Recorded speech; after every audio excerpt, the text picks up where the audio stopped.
Sir Dow futures तो काफ़ी कमज़ोर हैं। ऐसा कुछ अभी तक तो रशिया यूक्रेन का निकल कर नहीं आया है। जेलेंस्की साहब ने भी पब्लिक बयान दिया है, पुतिन साहब ने भी बोला है, बट कुछ ऐसे संकेत नहीं है कि युद्ध की स्थिति और ख़राब हो। बट ऑलमोस्ट 400 अंक नीचे जो डाउ फ्यूचर्स है, सुबह से ही बना हुआ है, अभी भी है।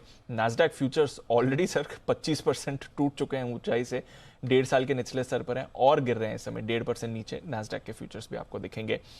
यूरोप के बाजारों में भी 1 से 1.5% की गिरावट है। कच्चा तेल सुबह के रिबाउंड के बाद अब सुस्त हो गया, 111 के लेवल पर है। रुपया लाइफ लोस पर है। जापान 2.5% फिसला था। कहीं पर भी आप राहत तो नहीं देख रहे हैं सर, ग्लोबल मार्केट्स हो या हमारे बाजारों। हाँ, निचले स्तरों से रिकवरी थोड़ी आई थी। अब बताएं क्या करना है फिर। देखिए दीप, दो चीज़ें हैं। सिर्फ हम आजकल की बात कर रहे हैं बचे हुए 1 घंटे की, या कल आजकल की बात करें तो अलग चीज़ है। Yes. और अगर हम थोड़ा सा लंबा सोचें तो अलग चीज़ है। तो लंबा सोचने के लिहाज से अगर आप देखेंगे तो हमने जो 8 मार्च को लोज बनाए थे 15,671 का निफ्टी Yes. पे इंट्राडे, और 15,863 निफ्टी का क्लोजिंग बेसिस पे, मेरे ख्याल से उन लोज के आसपास आते हैं तो वापस से आपको स्ट्रॉन्ग सपोर्ट है। तो अगर आप इन्वेस्टर के तौर पर देख रहे हैं तो ये खरीदारी करने का वक्त है, बेचने का नहीं। बहुत क्लियर है, ठीक है ना। तो हल्की फुल्की खरीद, हाँ, अब ये है कि आप खरीदारी करके ये सोचो कि मार्च 2020 में जैसे एक तरफा तेजी हुई, वैसा नहीं होगा। 10% आपको मिलता है, 15% मिलता है, थैंक यू वेरी मच कर लें।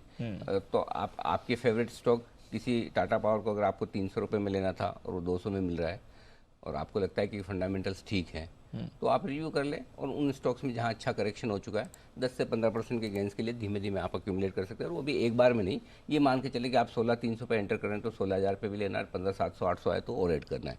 वो एक तरीका इन्वेस्टर्स के लिए है।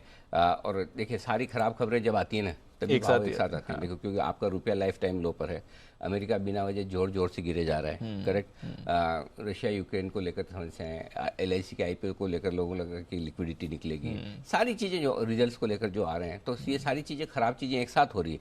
और जब खराब चीज़ें सब एक साथ होती है तभी मार्केट कहीं कहीं अपना नीचे का लेवल दिखाता है और वहाँ पर रुकने की कोशिश करता है। तो अब वो कहना मुश्किल है कि आज रुक जाएगा, कल रुकेगा, या 2-4 दिन लगाएगा, हफ्ते भर लगाएगा, वो अलग बात है। लेकिन इन्वेस्टर के तौर पर धीमे धीमे खरीदने का वक्त है आपके लिए। जहाँ तक ट्रेडर्स का सवाल है, आपको डेटा देखने, टेक्निकल लेवल्स देखने और उसके बेसिस पे ट्रेड करना है।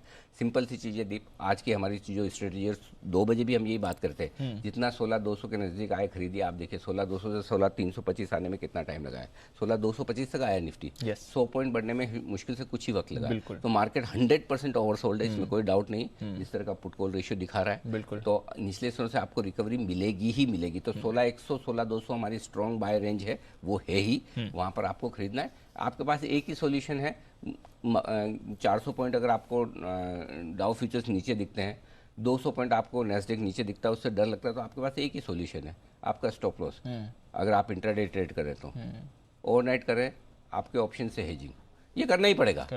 लेकिन 100% इन लेवल्स के आसपास बेचने का नहीं, शॉर्ट कवरिंग का लेवल है, हल्की फुल्की खरीदारी करने का लेवल। अब इस खरीदारी में कितना बढ़ सकते हैं? जो पहला टारगेट 16,400 का था, आज का सुबह सुबह अचीव हुआ। मेरा ये मानना है 3 टारगेट लेकर चलने दी। 16,400 पहला, 16,500, 500 भी नहीं, 16,475 ये दूसरा। तो अगला अगर 16,400 पार करेंगे तो अगला टारगेट बनेगा 400, 450, 475 का, वहाँ रुकेंगे। उसको पार करके आप निकलेंगे तो 16,600, 650, वहाँ पे thank you very much. Okay, हाँ, इतनी रिकवरी तो अपने को दिखती है कि ये होनी चाहिए। हाँ, तो ये आपके ट्रेड के पर्सपेक्टिव से वहाँ तक की रिकवरी के लिए आप ट्रेड कर सकते हैं। स्टॉप लॉस आपका 15,975 है, वेल डिफाइंड। 16,100, 16,200 की रेंज में आप खरीदते हैं। तो मेरा ये समझना है बहुत क्लियर कट, 400 पॉइंट डाउन नीचे दिख रहा है, इस वजह से हम बढ़ नहीं पा रहे हैं। तो लेकिन ये लेवल पे शॉर्ट करना भी उतना ही रिस्की है जितना लॉन्ग करना है। तो अगर आपको शॉर्ट करने का मन है, उछाल का इंतजार करें, मिलेगी, उछाल भी मिलेगी, जैसे सुबह बोला वैसे अब भी मिलेगी, क्योंकि मार्केट ओवरसोल्ड है इसमें। तो ये तो होगी निफ्टी की बात। इंपॉर्टेंट लेवल क्या है निफ्टी पर? 16,200, इसके नीचे बंद नहीं होंगे, ये आप भरोसा रख सकते हैं, क्योंकि 56 लाख शेयरों का ओपन इंटरेस्ट है वहाँ पर, बड़ी साइज है, 35 लाख शेयर आज ही जुड़े हैं। 16,300 आपके लिए अब बचे हुए समय के लिए कश्मकश वाला लेवल है। 3 बजे तक कुणाल जी को जो लेवल चाहिए वो ये है, नीचे 16,300 के नीचे नहीं जाना चाहिए, ऊपर 16,400 के पार। अगर 16,300 के नीचे जाकर फिर ट्रेड करते हैं तो आपके लिए 100 पॉइंट की रिस्क खुलती है। 16,400 के ऊपर निकल कर ट्रेड करते हैं तो आपके लिए 100 पॉइंट की जगह ऊपर खुलती है। ये क्लियर दिख रहा है। तो बेसिकली डेटा ये बता रहे हैं 16,300 से 16,400 की रेंज में बचे हुए समय के लिए मार्केट वक्त बिताना चाहता है। FNO के डेटा उस तरह से बने हुए। अब आइए बैंक निफ्टी, आप हैं 34,400 के आसपास। 34,000 के नीचे बंद नहीं होंगे, ये इत्मीनान रखिए, और हमारा क्लोजिंग स्टॉप लॉस भी वहीं पर है। 34,000 पे 26 लाख शेयर पुट में है, 34,500 के ऊपर निकलकर अब टिकेंगे तो ही तेजी का मजा आएगा, क्योंकि 18 लाख शेयर वहाँ पर कॉल राइटर है, वो रुकावट का लेवल है। तो बचे हुए समय के लिए 34,500 की रेंज दिख रही है। अब जो लेवल आपको चाहिए 3 बजे तक का कुणाल जी के लिए, 34,550 के पार निकल के टिके तो फिर आपको अच्छी शॉर्ट कवरिंग और फ्रेश खरीदारी मिलती हुई दिखेगी, जो 34,800 तक ले जाने की कोशिश बैंक निफ्टी को कर सकती है आज और कल सुबह के बीच में। 34,800, ठीक है। और अगर आप उसको पार नहीं करते हैं तो फिर वही है 34,100 आपका सपोर्ट लेवल है, वहाँ पर आएंगे, ये क्लियर कट है। तो डेटा ये दिखा रहे हैं कि हल्की रिकवरी की जगह है, गुंजाइश है। और सबसे बड़ी बात दीपा, आज देखिए आज स्क्रीन में ताकत है। यस, क्यों है? आप अगर इंट्राडे चार्ट्स निकालिए, ओपनिंग जब लगातार सुबह से डाउ फ्यूचर्स आपके 400 पॉइंट के आसपास कमजोर है ना, पूरा पूरा दिखे ये चार्ट, मुझे फुल ये कंप्लीट चार्ट से ये ऐसा बड़ा दिखे जैसा।